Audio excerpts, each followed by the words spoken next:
Hi guys, welcome to the channel Zone 14 Football. So இன்னைக்கு என்ன வீடியோவில் பார்க்க போகிறோன்னா, என்னடா இது சம்மந்தமே இல்லாத நாளில் வீடியோ வருதுன்னு பார்க்குறீங்களா? கண்டிப்பாக இப்போ ஏதோ ஒரு பிக் கேமாக தான் இருக்கும். அண்ட் அந்த big game Arsenal vs Chelsea இந்த சண்டே நடக்க போகுது. அண்ட் கண்டிப்பாக இந்த கேமோட ப்ரிவ்யூ பற்றி பேசலன்னா கண்டிப்பாக சரியாக இருக்காதுன்னு தோணுச்சு. சரி, ஓகே, ப்ரிவ்யூவை பற்றி ஒரு வீடியோ போட்டுருவோன்னு சொல்லிட்டு வீடியோ எடுக்க ஸ்டார்ட் பண்ணியாச்சு.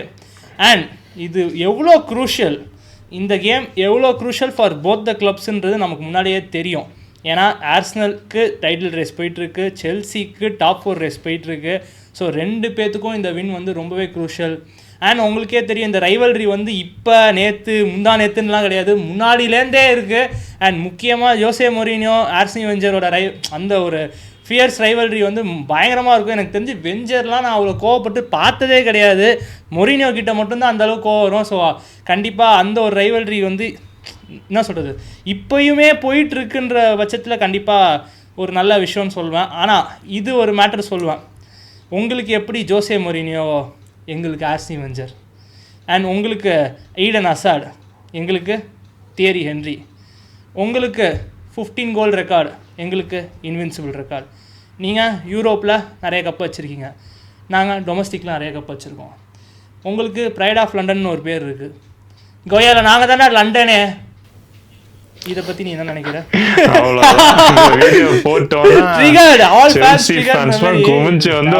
அடிக்க போறாங்க.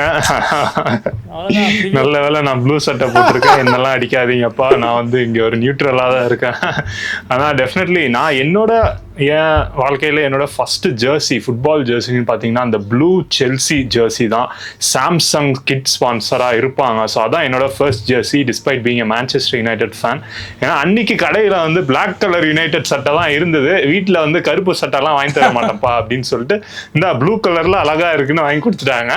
அப்போ நமக்கு சரி எது வாங்கி கொடுத்தாங்களோ அதுதானே போட முடியும். ஸோ என்னோட ஃபர்ஸ்ட் ஜெர்சி செல்சி தான். அது நடந்துச்சு. And yeah, going on. உனக்கு அது நடந்துச்சு, எனக்கு என்ன பண்ணாங்க, எனக்கு சின்ன வயசுல ஃபர்ஸ்ட் வாங்கி கொடுத்த சட்டை தான் தெரியுமா, van Rooney Jersey number 7 United. அதாவது உனக்கு செல்சி சட்டையை வாங்கி கொடுத்தாங்க, ஏன்னா கருப்பு போடக்கூடாதுன்னு. எனக்கு யுனைடெட் சட்டையை வாங்கி கொடுத்தீங்க சம்மந்தமே இல்லாம. என்னங்கடா இது, போங்கடா. அது 10 இருக்கும்டா, ரூனி வந்து 10 தான் என்னமோ ஒன்று. அதான் சொல்றேன், அதுக்கு தேவையே இல்லை. நீங்க யுனைடெட் பிளேயர் என்ன நம்பர் போட்டா இறங்கினடா. அதுவும் கரெக்டு தான், பட் பரவாயில்ல. எஸ், அண்ட் இந்த கேம் வந்து very important game for both sides. நீ சொன்ன மாதிரி செல்சி வந்து அந்த டாப் 4 ரேஸில் இருக்காங்க, யுனைடெடோட 3 பாயிண்ட்ஸ் பிலோ தான் இருக்காங்க. ஸோ வெரி டைட்டான ரேஸ். அவங்களுக்கு கீழே லிவர்பூலும் இருக்காங்க, வெரி க்ளோஸ். ஸோ பயங்கர ஒரு இம்பார்ட்டண்ட்டான 3 பாயிண்ட்ஸ் இது எடுத்தாங்கன்னா, ஏன்னா எஸ்பெஷலி லாஸ்ட் 2 ஹோம் கேம்ஸுமே வந்து அவங்க வந்து பாயிண்ட்ஸ் லூஸ் பண்ணிட்டாங்க. அண்ட் லாஸ்ட் கேம் பர்ன்லியோட 1-1 அந்த ரெட் கார்டு வாங்கி ஃபொஃபானா வந்து ரேஷியல் அப்யூஸ்லாம் பண்ணி, அதுக்கப்புறம் மேட்ச் முடிச்சதுக்கப்புறம் ரொசேனியரை வந்து செம்ம மெச்சூர்டாக சொல்லியிருப்பாரு ப்ரெஸ் கான்ஃபரன்ஸில், ரெட் கார்டுனால நாங்கள் வந்து தோக்கல, எங்களோட கலெக்டிவ் டீம் பர்ஃபார்மன்ஸ் வந்து ஷிட்டியாக இருந்தனால தான் தோத்தோன்னு. So definitely kudos to the manager. ஏன்னா ஏற்கனவே வந்து அவங்க 6 ரெட் கார்டை வாங்கிட்டாங்க இந்த சீசனு. ஸோ அவங்களுக்கு ஒரு கிளப்பாக லீகில் வந்து இது வரையும் அவ்வளோ வாங்கினதே கிடையாது ஒரு சீசனில். ஸோ அவங்களுக்கு தெரியும் ரெட் கார்டுனாலலாம் கிடையாது. ஏன்னா லாஸ்ட் ஆர்சனல் கேமே வந்து ரெட் கார்டு வாங்கி ட்ரா பண்ணுவாங்க. அண்ட் ஆல்சோ இப்போ நம்ம யூசிஎல்ல கூட பார்த்தோம், ஜுவென்டஸ் ரெட் கார்டு வாங்கி 3 கோல் அடிச்சு ஆல்மோஸ்ட் குவாலிஃபை ஆயிருப்பாங்க. So red card is red card, எப்போ வேணாலும் நடக்கலாம், யாருக்கு வேணாலும் நடக்கலாம். பட் அதை தாண்டி நீங்கள் வந்து 10 பேர் இருக்காங்கல்ல டீமில், அவங்க விளாடணும். அண்ட் அது மாதிரி ஒருத்தன் எப்பயாவது தெரியாமல் வாங்குவாங்க ரெட் கார்டு, அவங்களுக்கு வந்து ரேஷியல் அப்யூஸ் அதெல்லாம் பண்ணுறது டெஃபினெட்லி பேட் தான். ஸோ அந்த விஷயத்தில் வந்து டெஃபினெட்லி லியாம் ரொசனியரை பாராட்டியே ஆகணும். நீ என்ன நினச்ச அந்த இன்சிடென்ட்டுக்கு அப்புறம்? கண்டிப்பாக, ஏன்னா நான் இப்போ நம்ம ரிவ்யூலேயே சொல்லியிருப்போம், அந்த ஒரு பர்டிகுலர் இன்சிடென்ட்னால கேம் போச்சுன்னெலாம் சொல்ல முடியாது. ஏன்னா 70 மினிட்ஸ் அது வரைக்கும் அவங்க லீடில் இருக்காங்க 1-0 பர்ன்லியோட. ஸோ அவங்க அதுக்கு முன்னாடியே கேம் முடிச்சிருக்கணும். சரி 1-0 இருக்காங்க, ரெட் கார்டு வந்துருச்சுன்னு பர்ன்லி மாதிரி டீமோட 20 மினிட்ஸில் ஃபம்பிள் ஆகிறதுன்றது கண்டிப்பாக மேஜர் என்ன சொல்கிறது வரிங் சைன்ஸ் தான். ஏன்னா இப்போ யூசிஎல்லாம் பார்க்குற 10 பேர் வச்சுட்டு இவ்வளோ ஆடுறாங்க. அண்ட் அதே செல்சியே வந்து எங்களோட ரெட் கார்டு ஃபஸ்ட் ஹாஃப்லேயே வாங்கிட்டு அந்த மாதிரி ஒரு பர்ஃபார்மன்ஸை போட்டாங்க. ஸோ அப்படி இருக்கும் போது பிரிட்ஜில் இந்த மாதிரி பர்ன்லியோட பர்ஃபார்மன்ஸ் போடுறது, அண்ட் லியாம் ரொசனியர் பரவாயில்ல, அது வந்து அக்செப்ட் பண்ணி டீம் பிளேயர்ஸை தான் சொல்லியிருக்காரு, அதுவே ஒரு நல்ல சைன்.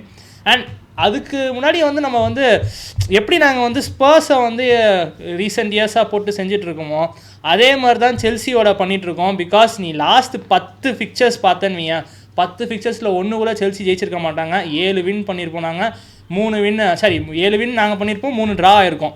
ஸோ கிட்டத்தட்ட ஒன் சைடடாக தான் போயிட்டுருக்கு. செல்சி ஃபைட் பண்ணாலுமே எனக்கு தெரிஞ்சு ரொம்ப மோஸ்ட் தென் 2021 22லேருந்து இதுதான் நடந்துகிட்ருக்கு. ஸோ இந்த மேட்ச் வந்து செல்சி வந்து பண்ணுறதுக்கு நிறைய வாய்ப்பு இருக்குது. ஏன்னா இதே தான் நான் சொல்லியிருப்பேன் யுனைடெட் மேட்ச்சில் 9 வருஷம் ஆச்சு கர்ஸ் பிரேக் ஆகாமான்னு ஒரு வீடியோ போட்டேன், கர்ஸ் பிரேக் ஆகிடுச்சு. அதனால் தயவு செஞ்சு இது வந்து ஜிங்க்ஸ் பண்ண வேணாம். செல்சி சூப்பர் டீம் அண்ட் நம்ம எப்படியா நல்லா ஆடி ஜெயிக்கணும், அவ்வளோதான். டெஃபினெட்லி அதுவும் வந்து இப்போ 2 டீமுக்குமே மோட்டிவேஷன்ஸ் வெரி ஹையாக இருக்குது.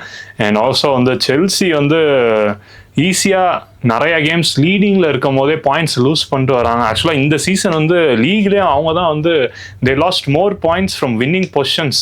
ஸோ அந்த மாதிரி இருக்கும் போது அவங்க வந்து பயங்கர ஹங்க்ரியாக தான் வருவாங்க இந்த கேம்குள்ளே. அண்ட் ஆல்சோ அவங்களோட attacking pairing of Cole Palmer and Joao Pedro பயங்கரமாக ஃபயர் ஆகுது. And especially Joao Pedro Premier லீக்கில் மட்டும் 11 கோல்ஸ் அடிச்சிருக்காரு. ஸோ இந்த சீசன் சைனிங்ஸ், இந்த ஃபார்வர்ட் சைனிங்ஸில் இவர் தான் வந்து top scoring player currently. So அந்த ஒரு நல்ல ஃபார்மும் இருக்குது அவங்களுக்கு ஸ்கோரிங் சைட்.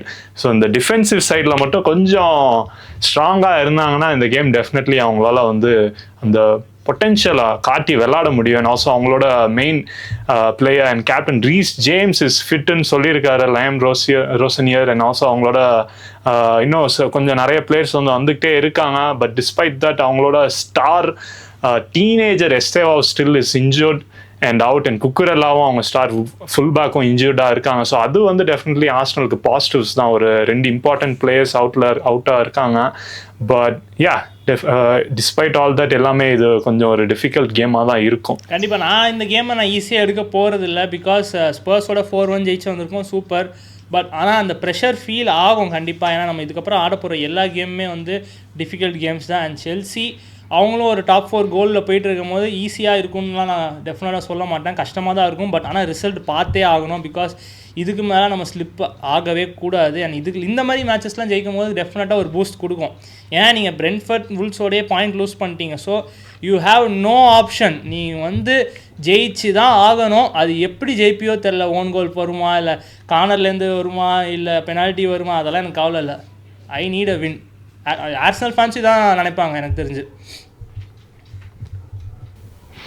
எஸ்.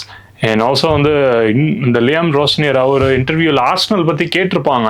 ஸோ எப்போதுமே அந்த ஒரு பெரிய மேட்ச்சுக்கு முன்னாடி ஆப்போனன்ட் டீம்ஸ் பற்றி கேட்குறது நார்மல் தானே. ஸோ இவர் எப்போதும் போல் நம்ம பெப்பு சொல்லுவார்ல, பயங்கரமாக புகழ்வார்ல ஆர்சனலை பற்றி.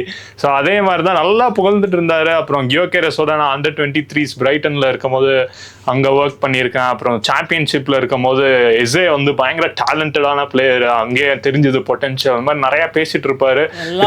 Going to be a tough கேம்னு சொல்லுவார். ஆனால் கடைசியில ஒன்று சொல்லுவாரு, it will be a tough game for us but it will also be a tough game for them, challenging for them. So அந்த மாதிரி ஃபினிஷ் பண்ணுவார். ஸோ பயங்கர இந்த ஒரு யங் ஏஜ்ல வந்து இவ்வளோ மெச்சூர்டா இருக்காரு இவர். ஸோ ஆக்சுவலா இப்போ ரீசெண்ட் இயர்ஸாவே அதான் ட்ரெண்டா இருக்கு. அர்டெட்டாட்ட பார்த்தோம், ரூபன் அமரிம்ட்ட பார்த்தோம், இப்போ இவர் லியாம் ரோசனியரும் இருக்காரு.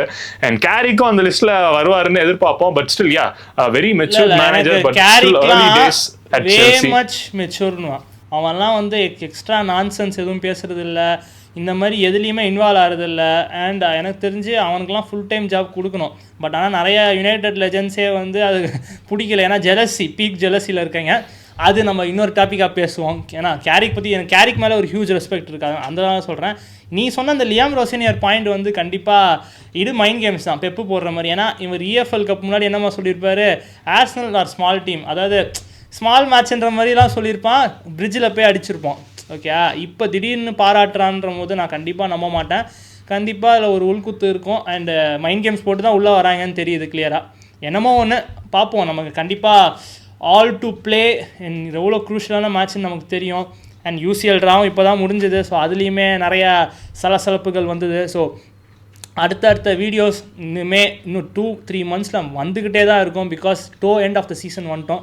ஸோ நம்ம சேனலை நீங்கள் மறக்காமல் சப்ஸ்கிரைப் பண்ணுங்கள் அண்ட் பெல் ஐக்கானை கிளிக் பண்ணிடுங்க. நம்ம வீடியோஸ் ரெகுலராக ரீச் ஆகும் guys. சரி, இரு எல்லாம் ஃபினிஷ் பண்ணுறதுக்கு முன்னாடி ப்ரெடிக்ஷன் சொல்லவே இல்லையே. ப்ரெடிக்ஷன்லாம் ஏன்பா என்ன ப்ரெடிக்ட் பண்ற? நான் ஒன்று ப்ரெடிக்ட் பண்ணுவேன், அவனுங்க ஒன்று ஆடுவாங்க. எனக்கு வின் ஃபார் ஆர்சனல். அதானே ஜாலியே. 2-0 win for Arsenal. Okay 2-0 right. நானும் வந்து ஆர்சனல் தான் வின்னு நினைக்கிறேன். பட் 2-1 ஆகும்னு நினைக்கிறேன். ஏன்னா செல்சி அட்டாக்கிங் கொஞ்சம் கோல்ஸ் அடிச்சுட்டே தான் இருக்காங்க. ஸோ உங்களுக்கும் கொஞ்சம் டிஃபென்ஸ்ல வந்து அப்பப்போ சலசலப்பு ஆயிட்டு தான் இருக்கு. கண்டிப்பா அதெல்லாம் கன்சிடர் பண்ணும்போது உங்க ஹோம்ன்றனால டெஃபினெட்லி 3 பாயிண்ட்ஸ் உங்களுக்கு கிடைச்சிரும். But yeah Chelsea will score. பார்ப்போம் என்னென்ன. நம்ம சப்ஸ்கிரைப் பண்ணிருங்க. ஸோ கைஸ் பார்ப்போம், நெக்ஸ்ட் வீடியோவில் பார்ப்போம். பை.